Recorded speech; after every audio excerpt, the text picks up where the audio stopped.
Est-ce que vous m'entendez bien avec cette pluie qui bat les fenêtres de la salle de culte? Ça va? Tout le monde entend bien? Super. Merci pour la sono qui couvre un peu ce bruit. J'ai une superficie d'environ 800 km². J'ai perdu un tiers de ma surface depuis les années 70 et je suis menacé de disparition. Je suis alimenté par le Jourdain et par l'Arnon. Avec une salinité extrême, rien ou presque ne survit en moi. Je suis le point émergé le plus bas de la surface de la Terre, sous même le niveau de la mer. Je suis la mer morte, et non pas la mer Noire. Bravo, la mer morte. Une autre question pour vous, comme vous êtes très fort. Que faudrait-il faire, à votre avis, pour rendre la mer morte vivante?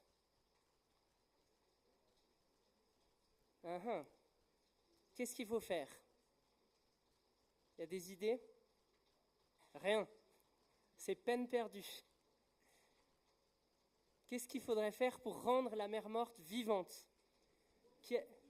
Comment? Plus d'eau. Ramener de l'eau douce pour faire baisser la salinité de la mer morte. Exactement. Qui est autour de 27%, alors que la salinité de l'eau de mer est autour de 2 à 4%. Donc il faudrait un apport énorme d'eau douce. Ouais.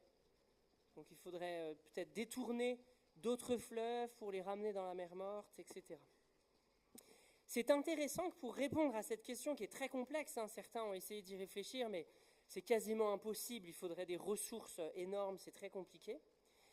Mais c'est intéressant que pour répondre à cette question complexe, on envisage tout de suite des solutions techniques.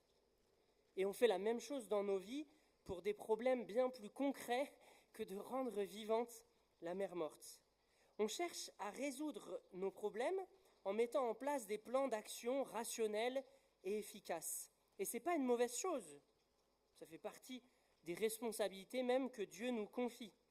Mais en agissant ainsi, est-ce que nous n'oublions pas bien souvent de laisser d'abord Dieu demeurer à la première place? Est-ce qu'en se précipitant sur les solutions techniques, nous n'oublions pas que les phénomènes du monde ont aussi des racines spirituelles? Je vous propose d'écouter comment Dieu, lui, prévoit de faire foisonner la vie marine dans la mer morte.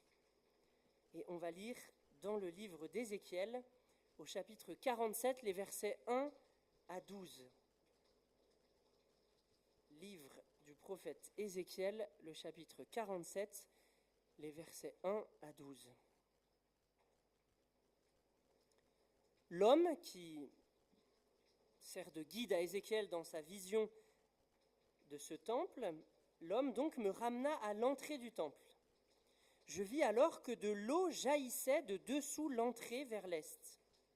La façade du temple était en effet orientée à l'est. L'eau s'écoulait du côté sud du temple, puis passait au sud de l'autel. L'homme me fit sortir du temple par le porche nord et m'en fit contourner l'extérieur jusqu'au porche oriental. L'eau s'écoulait au sud de ce porche. Il s'avança vers l'est.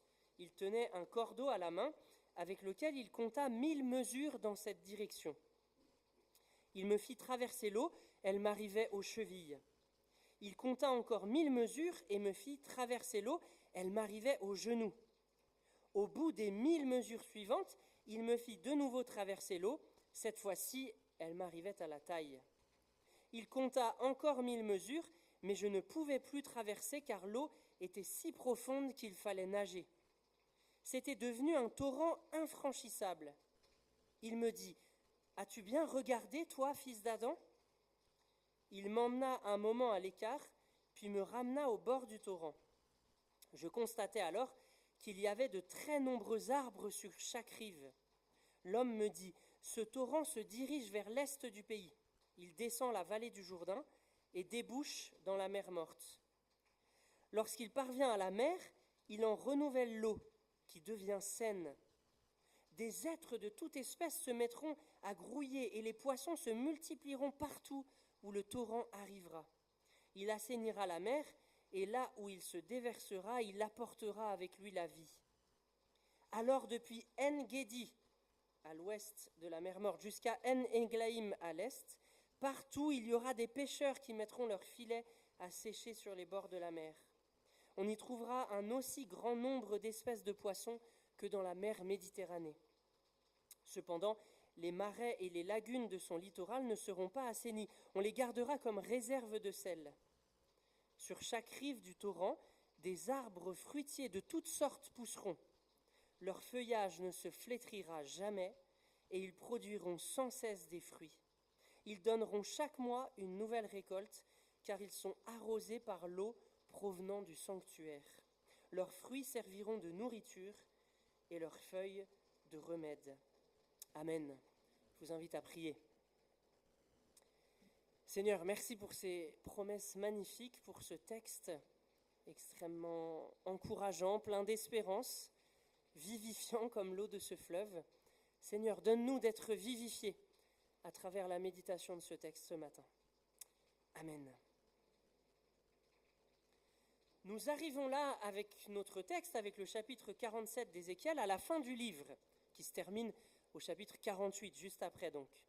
Et puis on arrive aussi à la fin de cette grande vision du temple qui commence au chapitre 40 et termine au chapitre 48. Et c'est aussi la fin de notre série de prédications sur Ézéchiel. Dans cette grande vision des chapitres 40 à 48, Ézéchiel décrit un temple idéal à la géométrie symbolique qui représente de manière imagée toutes les promesses de restauration qu'on trouve dans les chapitres précédents. Promesses du retour d'exil, promesses de la restauration du pays, promesses de la purification du culte, etc. Et au centre de cette grande vision, Dieu promet de faire revenir sa gloire dans son temple.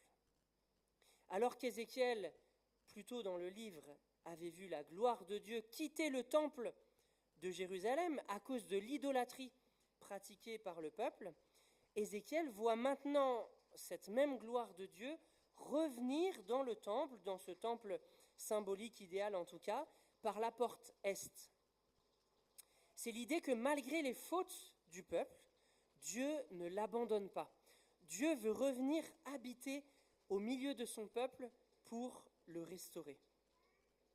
Mais si Dieu vient de nouveau dans son temple, si Dieu veut revenir habiter au sein de son peuple, ce n'est pas comme un Dieu hypocondriaque. Je reprends la formule que Matthieu a employée la semaine dernière dans sa prédication. Ce n'est pas comme un Dieu hypocondriaque qui chercherait à s'enfermer entre quatre murs pour se protéger de la souillure du péché du peuple. Non, si Dieu revient dans son temple, c'est exactement pour qu'il se produise l'inverse, pour inonder le pays de la vie qu'il veut déverser pour bénir son peuple. Dieu n'a pas peur d'être contaminé par la souillure du péché du peuple, c'est lui qui va contaminer le peuple et le pays de sa vie, avec cette image du fleuve qui coule depuis le temple. Ce fleuve qui coule depuis la porte est, qui descend la vallée du Jourdain et qui débouche dans la mer Morte. C'est la sainteté et la gloire de Dieu qui inondent le reste et non pas la souillure du péché du peuple qui vient contaminer Dieu. Dieu ne veut pas s'enfermer, Dieu n'a pas besoin de se protéger de la présence des êtres humains, il fait au contraire jaillir la vie depuis le lieu de sa présence. Une vie qui purifie son peuple de son péché, une vie aussi qui rend fertile la terre et qui fait foisonner la mer Morte de poissons, autant que dans la mer Méditerranée, à tel point que la mer Morte deviendra un lieu de pêche important dans le pays. On verra des filets séchés tout autour de la mer Morte sur ses rivages. Et le jaillissement de la vie dans le pays et le développement de l'activité économique qui s'ensuit ne sont pas d'abord le fruit de solutions techniques que le peuple mettrait en œuvre pour faire prospérer son économie, mais les conséquences du retour de Dieu au centre de la vie du peuple. C'est ça qui fait la différence. Pas de nouvelles solutions techniques qu'on aurait trouvées, mais le retour de Dieu qui vient de nouveau habiter au sein de son peuple. Dit autrement, les crises, les multiples crises que le peuple d'Israël subit au VIe siècle avant Jésus-Christ, l'époque où Ézéchiel a vécu, la déportation à Babylone, la destruction de la ville de Jérusalem, la destruction du temple à Jérusalem, la famine à cause du siège babylonien, la peste, etc., etc. Toutes ces conséquences et toutes ces multiples crises que traverse le peuple d'Israël ne sont pas seulement les conséquences désastreuses de l'incompétence politique, ce sont des crises qui ont des racines spirituelles, pas dans un sens de cause à effet magique, non, tout simplement des conséquences du péché du peuple, du fait que le peuple se détourne de Dieu, que le peuple expulse Dieu loin du centre de sa vie. C'est parce que le peuple s'est détourné de Dieu en commettant l'injustice, en commettant l'immoralité sexuelle, en sacrifiant leurs enfants à d'autres dieux. C'est à cause de ça que le peuple subit tous ces malheurs. Et à l'inverse donc, la restauration du peuple et la restauration du pays même ne peut donc pas survenir simplement par la seule compétence et technique humaine. Il faut que Dieu soit au centre de la vie du peuple.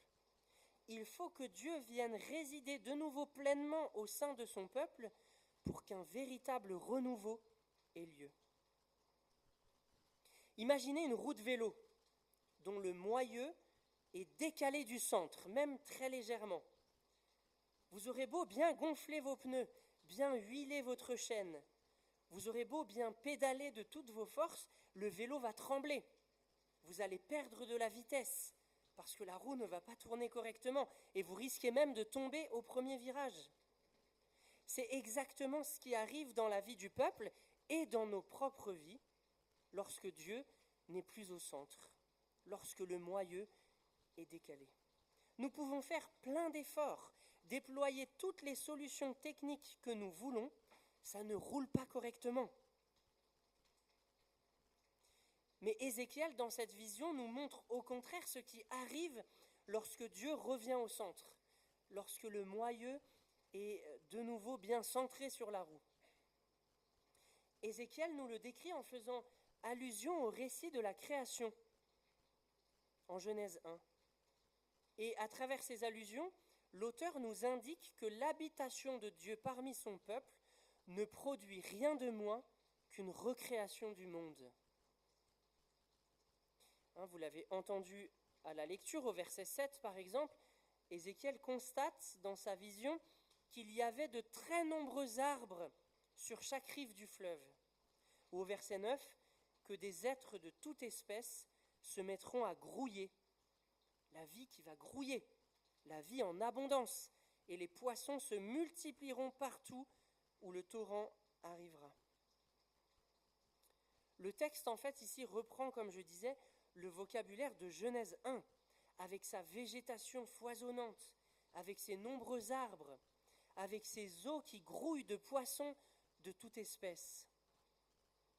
Malheureusement, juste après Genèse 1, en Genèse 3, vous le savez, l'être humain désobéit à Dieu et le sol est maudit. La terre ne produit plus de la nourriture avec abondance et les épines et les ronces se répandent. Si on avance plus loin dans l'Écriture, dans la loi de Moïse aussi, dans les bénédictions et les malédictions qui sont prévues par la loi, selon si le peuple respecte l'alliance avec Dieu ou ne la respecte pas, on lit que l'absence de pluie pour arroser les récoltes et l'infertilité de la terre sont des sanctions qui sont infligées par Dieu lorsque le peuple pêche et se détourne de Dieu et trahit l'alliance que Dieu a passée avec lui. Dans ce cadre, à la suite de Genèse 1 et Genèse 3, à la suite de ces malédictions prévues dans la loi de Moïse en cas de trahison par le peuple de l'alliance passée avec Dieu, il me semble qu'on peut comprendre d'un point de vue théologique, d'un point de vue biblique, la crise écologique actuelle comme ayant également des racines spirituelles. C'est dire que la crise écologique est non seulement la conséquence naturelle, entre guillemets, du péché de l'être humain contre la création, parce que l'être humain domine la création de manière abusive et l'abîme, et ça a des conséquences que l'on connaît, mais d'un point de vue biblique, à la suite des textes que je viens de citer, il me semble qu'on peut aussi comprendre, et ce n'est pas exclusif, c'est en plus de la crise écologique comme conséquence naturelle de la domination abusive par l'être humain, on peut aussi comprendre la crise écologique comme la conséquence spirituelle du péché de l'humanité contre Dieu, y compris dans des domaines qui n'ont a priori rien à voir avec le soin de la création. De la même manière que le sol a été maudit en Genèse 3 par Dieu, alors que la désobéissance d'Adam et Ève n'avait a priori rien à voir avec le soin de la création. Je ne suis pas en train de dire que tel événement climatique précis est une punition d'un peuple précis, mais que la Bible nous invite à comprendre collectivement le péché humain comme ayant aussi, pas que, mais aussi, des conséquences cosmiques et écologiques. Et dire ça, c'est dire aussi que les solutions à la crise écologique ne peuvent donc pas seulement se situer sur le plan technique. Nous avons besoin que Dieu vienne habiter sur terre. Nous avons besoin que Dieu vienne habiter parmi nous pour renouveler la terre et la vivifier. Et c'est ce que Dieu promet ici, en Ézéchiel 47, tout du moins à l'échelle du pays d'Israël. Son retour dans le temple, le fait que Dieu vienne réhabiter parmi son peuple à la suite de l'exil, signifie aussi non seulement une restauration, une purification du peuple, une purification de la vie cultuelle en Israël, mais aussi une restauration de la végétation et de la vie marine, jusque dans les eaux de la mer Morte. La vie qui jaillit dans la mer Morte, c'est quand même un beau symbole, la mer Morte qui devient vivante. Et Jean, l'auteur de l'Apocalypse, reprend ce texte d'Ézéchiel 47 pour annoncer la venue de Dieu sur terre et le renouvellement de toutes choses, non plus seulement le pays d'Israël, mais le renouvellement de toute la création par le fleuve qui coulera depuis le trône de Dieu, trône descendu du ciel sur la terre lors du retour de Jésus. Je vous lis en Apocalypse 22, les versets 1 à 3. L'ange me montra aussi le fleuve d'eau de la vie. De la même manière qu'il y a un homme, qui est certainement un ange, qui sert de guide à Ézéchiel dans cette vision du temple, en Apocalypse 21 et 22, il y a aussi un ange, un personnage céleste, qui sert de guide à Jean au milieu de cette vision, de cette création renouvelée, de cette nouvelle Jérusalem qui est descendue du ciel et qui se confond avec la création, comme si la nouvelle Jérusalem qui descendait du ciel épousait les frontières de la nouvelle création. Et donc dans cette nouvelle création, et avec ce temple qui est descendu, c'est la présence même de Dieu et de l'agneau, donc de Jésus, il y a un fleuve qui coule. L'ange me montra aussi le fleuve d'eau de la vie, brillant comme du cristal, qui jaillissait du trône de Dieu et de l'agneau, Jésus, et qui coulait au milieu de la place de la ville. De chaque côté du fleuve se trouve l'arbre de la vie, qui donne des fruits 12 fois par année, une fois chaque mois, comme les arbres d'Ézéchiel 47. Ces feuilles servent à la guérison des peuples. Il ne s'y trouvera plus rien qui soit frappé par la malédiction de Dieu. Fini la malédiction du sol de Genèse 3. Fini les ronces et les épines qui se répandent partout. C'est la vie de Dieu qui jaillit et qui renouvelle tout sur son passage. Mais alors attendez. Nous avons un temple symbolique à Jérusalem qui annonce le renouvellement du peuple d'Israël et du pays même après l'exil. Un peuple symbolique d'où jaillit un fleuve vivifiant. Et puis en Apocalypse 21-22, on a la promesse qu'un jour, toute la création deviendra le temple de Dieu, avec de nouveau un fleuve qui jaillira du trône de Dieu et qui fera jaillir la vie sur son passage. Mais entre les deux, ce temps dans lequel nous vivons, quel est le temple aujourd'hui? D'où est-ce que jaillit l'eau vive maintenant? Eh bien, dans les évangiles, nous apprenons que Dieu a d'abord fait de Jésus lui-même le véritable temple. Et c'est logique, Jésus est lui-même Dieu fait homme, Dieu qui descend sur la terre, habiter parmi nous, marcher parmi nous. En Jean 2, versets 19 à 21, Jésus lui-même dit « Détruisez ce temple et en 3 jours je le relèverai. » Et les gens ne comprennent pas. Mais Jean, l'auteur, précise « Le temple dont parlait Jésus, c'était son corps. » Voilà, pendant le ministère de Jésus sur terre, en tout cas, quel est le temple de Dieu d'où un fleuve d'eau vive jaillit pour renouveler la vie humaine et même la vie de la création. Pendant son ministère, Jésus est le lieu où Dieu habite pleinement sur la terre. Le lieu, le centre d'où jaillit la vie de Dieu, comme dans Ézéchiel 47. Et lorsque nous sommes unis à lui par la foi, non pas par nos mérites, comme disait Océane tout à l'heure, non pas parce que nous sommes parfaits, nous ne le sommes pas, mais simplement parce que nous mettons notre confiance en lui et que nous sommes unis à lui par la foi, nous devenons nous aussi des temples où l'Esprit de Dieu habite. En Jean, encore lui, Jean a été très marqué par cette prophétie d'Ézéchiel 47 et ça l'a nourri pour son évangile et pour l'Apocalypse. En Jean 4, verset 14, Jésus dit à la femme samaritaine « Celui qui boira de l'eau que je lui donnerai n'aura plus jamais soif. L'eau que je lui donnerai deviendra en lui une source d'eau qui jaillira jusque dans la vie éternelle. » En Jean 7, un peu plus loin, versets 37 à 39, Jésus s'écrie à la foule « Si quelqu'un a soif, qu'il vienne à moi et qu'il boive, celui qui croit en moi. Comme dit l'Écriture, des fleuves d'eau vive jailliront de son cœur. » Et l'auteur précise, Jean disait cela à propos de l'Esprit de Dieu, que ceux qui croyaient en lui allaient recevoir. Il y a un commentateur qui a écrit à propos de tous ces textes, d'Ézéchiel 47, mais aussi à propos des échos que ce texte a dans l'évangile de Jean.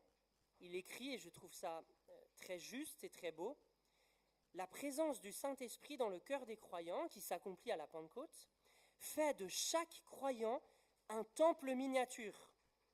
Ainsi, il ou elle ne devient pas simplement un lieu séparé de sainteté, un jardin clos au milieu d'un désert. Au contraire, le croyant en tant que temple doit être une source de bénédiction pour tous ceux qui l'entourent, en leur transmettant le message vivifiant de l'Évangile. » Imaginez un peu.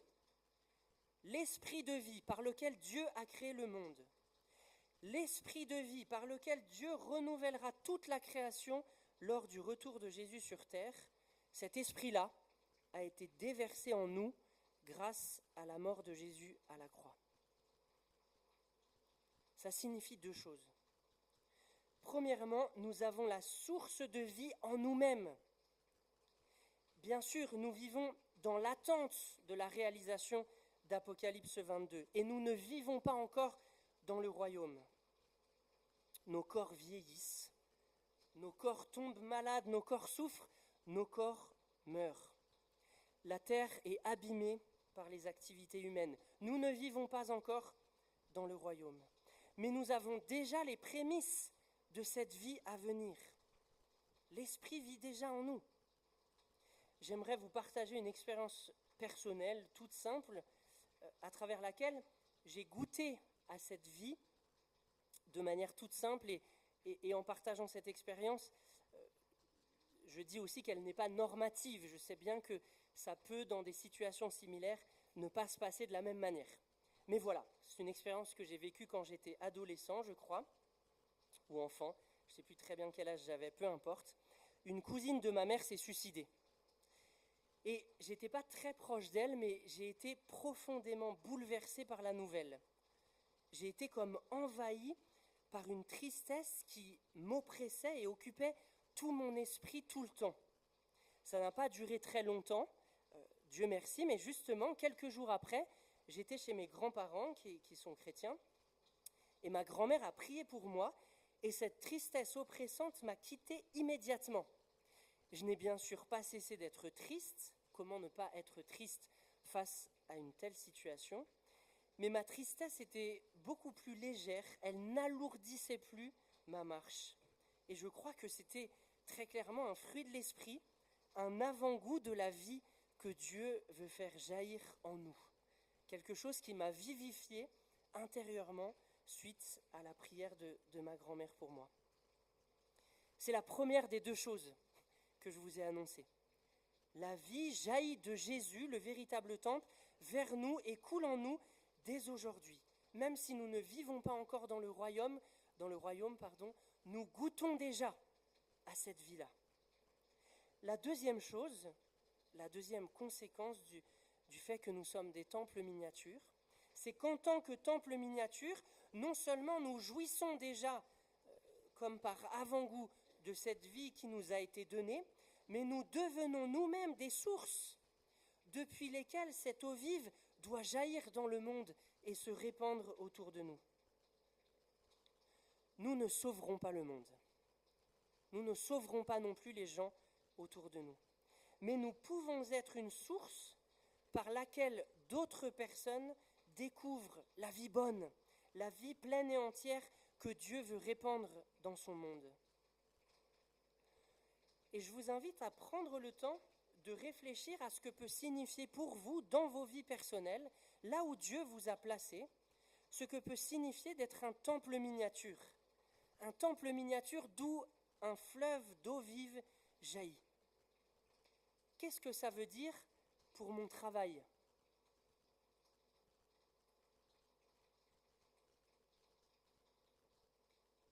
Qu'est-ce que ça veut dire pour ma manière de travailler et pour ma manière d'être en relation avec mes collègues ?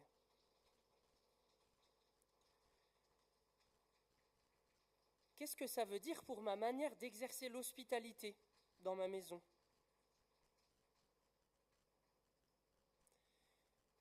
Qu'est-ce que ça veut dire pour ma manière d'habiter mon immeuble, d'habiter mon quartier ? Qu'est-ce que ça veut dire d'être un temple miniature dans mes études, au lycée, à la fac ?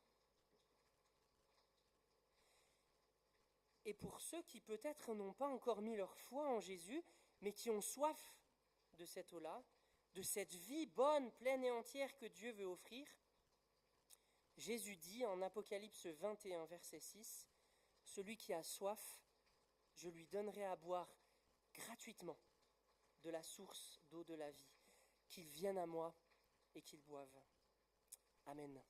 Je vous invite à prendre un temps de silence et je vous conclurai par la prière.